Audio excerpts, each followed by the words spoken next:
I'm OEA President Scott Tomorrow. Time for my weekly update. As we monitor with great concern the increase in COVID cases that we're seeing across the state, we want to continue to pay attention to prioritizing the health and safety of our members and our students. We want to make sure that we advocate for safe learning conditions while continuing to advocate for reasonable expectations when it comes to workload of teachers and ESPs. Along those lines, I want to say how proud I am of the members of the Gahanna Jefferson Education Association. Last week, they made the very difficult decision to go on strike to fight for the conditions in their classrooms that their students deserve.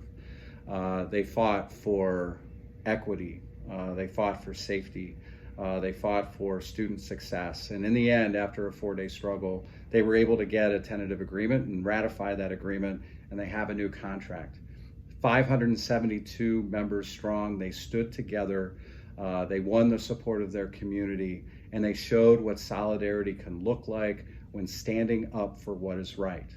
Likewise, the members of the Youngstown State University faculty, YSU OEA, 327 members there who also stood together to fight for fairness for their international faculty, to fight for their intellectual property rights and shared governance and a fair economic package. Were able to also stay focused on the needs of their students, win support of their community, and after a 3-day walkout, emerge successfully. They both provide examples to all of us of what can happen when we stand strong.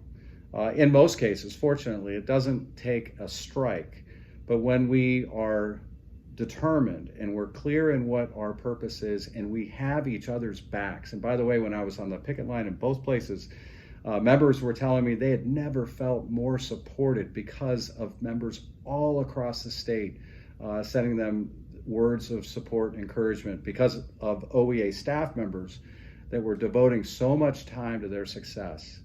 That's what we can accomplish. So we've got a lot of work to do. There's a lot of challenges ahead. I'm concerned about everybody's safety, but I'm inspired that we're going to be able to get through this together. So we are just 2 weeks away from a very critical election. If you haven't voted yet, please do so. Please encourage your friends, family, and neighbors to do so. Support pro-public education candidates. Go to ohioballot.com for information.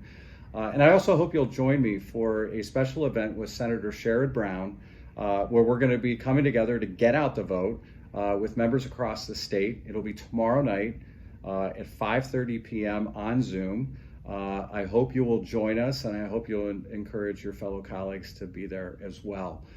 This is so critical, but if we work as hard as we can in the next 14 days, we are going to be successful and our students are going to be better off.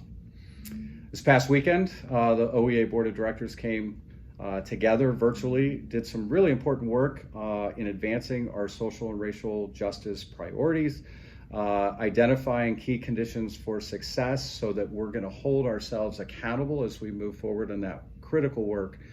And the board also made an exciting decision to hire Patricia Collins Murdoch as OEA's next executive director effective December 1st. Cheryl Mathis has been a fantastic leader of this organization for the last 7 years.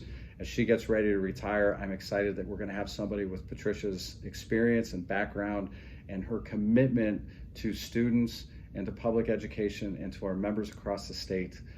She begins her new role on December 1st. That's all I have for this week. I hope you make it a great one.